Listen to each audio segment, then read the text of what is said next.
Greetings Daizies, welcome to my channel. Today I'm going to be summarizing overall pros and cons of solo travel. The way I started solo traveling was kind of by accident actually.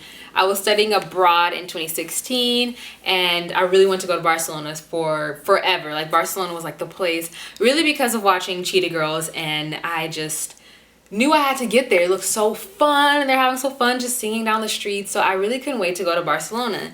And so as soon as I had landed, well, not as soon as I landed, probably a month into my study abroad exchange in Italy, I booked my trip to Barcelona knowing, or from like word that, you know, I'd have people to go with. I asked a couple people, I was like, oh, do you want to go to Barcelona with me? They were like, yeah, cool.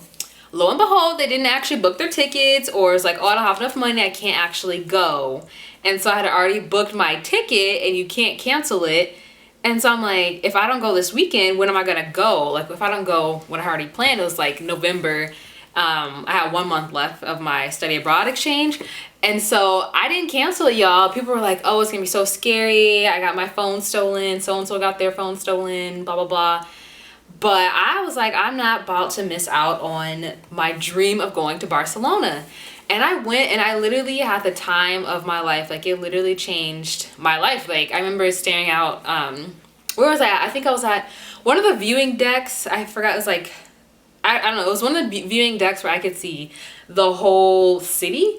And I was just like, finally, like I'm literally in Spain, where I've like literally dreamed of coming since I was like 12 or 13. Somehow I was able to see this beautiful city in a whole different country. Like I actually got the opportunity to travel, and it was just so meaningful for me to be able to do that. Like I'm finally making it through college. I'm reaching my dream of traveling. Like I actually did this, and it was just so meaningful to me to have that experience, and it just showed me that really I could do anything. So since then I've traveled to Florence. I went to Florence in that same year, same study abroad trip. Portugal, Lisbon, Portugal, Puerto Vallarta, Mexico, and Cuba, and Cartagena, Colombia. So 6 total solo trips to different countries, and then a total of I think I'm at 17 countries now. So a good portion was solo trips, especially after the first one. I knew that I could do it again and again and again and again. The first pro is you can start and end your day at any time you want. So literally, like from the time you wake up, that's already a pro. Like you can wake up whenever you want. When you travel with people, you kind of get a consensus of, okay, this person's a morning person, this person's a night person. Me personally, there's times where I will just sleep in till like 12 p.m. leave my house, like take a long time to get ready. It could be like 1:30 to 2 when I start a day, but that's on my own time, because I'm like, okay, this is a chill day. I'm just gonna go, you know, take pictures, go out to eat. And if I feel like staying out later, I'll stay out later. If I want to come home because I'm tired of walking, I go home. You know, it's all you. The whole decision doesn't have to go from this person to that person to that person, that person. Then you guys got to like, oh, what do you want to do? Oh, I don't know. It literally goes, it starts and stops with you. It's just me to me to me to me. That's all. So that just takes out a lot of time that it takes to, like, you know, get everyone on the same page. You're already on the same page because it's just you. It's a one-page report. Another pro of solo travel is you can do the things that you love for as long as you want. So for me, I am such a museum person, a library person, and those are some things that not everyone likes to do, or maybe when you're traveling with a group, you kind of have to limit it to a efficient time for a group. So for example, whenever I go to a new country or city, I could stay in a museum for over 2 hours, to where I have to catch myself. I'm like, oh snap, like the sun's setting, like we've been here all day, girl. And I love walking through each room and reading like every single word on the display cases, drawing connections back to like other museums I've been in. They have like interactive elements to museums, which I so love because I'll do every single one.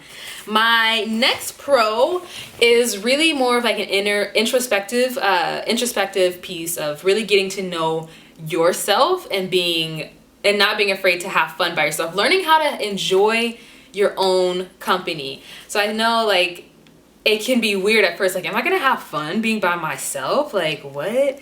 But really, you can just learn to enjoy yourself. Laugh with yourself. Look at something, wow, haha, that was funny.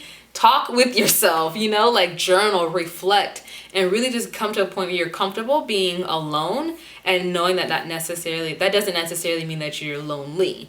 And so this is something you can take back with you, like being by yourself. You won't feel like you always need to be by someone, texting someone, FaceTiming. You'll feel comfortable and know that you're whole and complete by yourself. And that's just like with more experience of, traveling by yourself. You can start by going to the movies by yourself, but it's really just loving your own company. On that note, another follow-up to that, you'll become more comfortable being by yourself, and this will help you to have more experiences without the fear of, being awkward and being alone. You'll probably like jump at the opportunity to, if everyone's busy and you want to see a movie opening weekend, you probably go and not miss out on the opportunity. And so you'll just have that background knowledge of, I can actually do this by myself. I can go shop by myself, eat at a restaurant by yourself. It allows you for more flexibility of experiences, whether you're abroad or at home. You know that, hey, this weekend, man, everybody's busy, but I actually really, really want to go see this comedy show or want to go to this concert. And actually, like, solo travel helped me to do stuff like that too. So On the Run 2 came out, and I wanted like different seating than everybody else, and I didn't know who was coming, or if people wanted to spend the amount that I wanted to spend on tickets. But I didn't even second guess it at all. I booked the ticket. And it's like, okay, they're solo traveling. Yeah, I'll do that by myself. But at first I was like, I don't know if I go to a concert by myself. What? And I had a blast. You can't tell me like, there's no limit to the amount of fun you can have by yourself in like pretty much majority of scenarios. And then here's another thing. So like during the day, a plus for traveling by yourself is you can change your mind like this without having to explain why that changed. So for example, when I went to Barcelona, I'll have like a plan like, I'm about to go to Park Güell today, see all the architecture. I walked out and I saw sales like on the street that I was on, and I spent the day shopping instead. And it was just like no big deal, because I'm like, okay, I'll go to Park Güell tomorrow. But yeah, so you only have one mood to match. You only have one person's energy, which is yourself. And I think having that time being away and being in tune with your own energy, like, what am I feeling, helps you to really learn more about yourself and match your energy to the activities that you want to do. So going to the cons of solo travel, the first con that I think of is being in the nighttime. You might not necessarily have the chance to go out and go to the club and go partying. So that's one thing I sacrifice when solo traveling. I don't have the expectation of having a night out in the town or seeing what the nightlife is about, because I'm traveling alone, solo, as a woman, as a Black woman. So I'm not like, I'm about to go out to the club tonight. I pretty much don't ever go out to the club when I solo travel. And so that can be like, oh man, I actually wonder what nightlife is like in Barcelona. But I didn't, because I'm like, I'm actually not going to go to the club by myself for safety reasons. And it's actually one of the areas where I'm like, I actually don't want to be by myself. So, I mean, there's some people that go out to the bars by themselves, but for me personally, I don't want to do that. There's only one time I did go out, and that was in Cuba, and I had met someone at a restaurant, and we were going to like a very crowded public area, so I felt comfortable to go. It was actually pretty fun. So there are times where if the vibe is right, if the person you meet is trustworthy, then you can go, or then I can go. I don't know, whatever. But and then another opportunity that I have had to go out when solo traveling was in Cartagena. I went on a walking tour, and I also met a group of girls that were going out, and they're like, hey, do you want to come? I was like, yeah, I'll see how I feel. Y'all, I fell asleep. I was like, I'm so tired. I didn't feel like going. And so, hey, that's a pro solo travel. You don't have to go. Anything that you don't want to go, I'm like, I'm not feeling it. I had walked literally over 30,000 steps. And so I was like, thank you for the invite, but I'm gonna pass tonight. But hey, that's an opportunity for being able to explore nightlife, meeting people from, your country who speak your same language, and meeting up with them at like tours and day walking tours to then be like, okay, let's meet up at this place. But it's all about what you're feeling like. I wasn't feeling it then. Another one is just a small detail. Sometimes like when you're traveling alone, people like to get in your business and ask questions. Who are you with? How long are you here? Blah, blah, blah.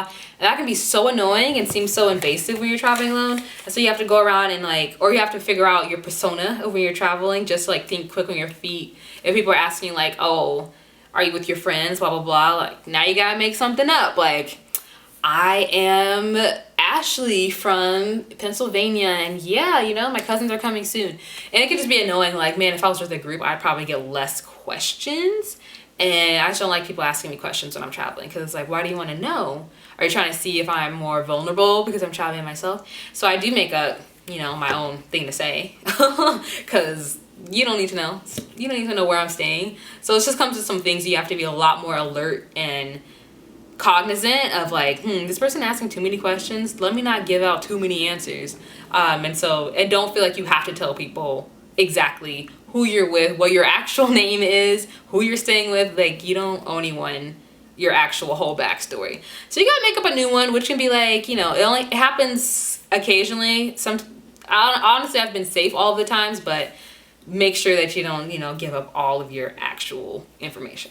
Another con is having people to take pictures of you. This is like, this is a thing where solo traveling, there's ways to take pictures. I think I'm gonna actually get a tripod now, because I've seen that's what people do when they solo travel, and actually use my professional camera to take those pictures, because there's only so many good, you know, there's only so much of the background you can get with a good selfie. And then when I also will ask strangers to take pictures of me, and try to like ask other tourists who have like a professional camera on their neck, because then they know how to operate my camera. But then there's sometimes when you ask a local or just a tourist to take a picture on your phone or something, and they give it back to you. It's like, how did you give this picture back to me and be okay with giving this back to me in this shape? Like, you saw that this picture is blurry. You saw that I'm not even looking, and they'll just give it back to you like, oh yeah, I'm like, this picture is not okay. And then every now and then you'll encounter someone who's like really trying, like they'll get into the squat to get you the nice picture, or they'll tell you like, oh, fix your hair, or oh, like try that again, but like look this way instead. You know, people actually work with you, but you can't expect that with someone that you don't know. They'll just be like, oh, click, here you go. So I gotta go find the next person to try to give me a better picture. When you're with your friends, they're not gonna give you something and you looking crazy any kind of way.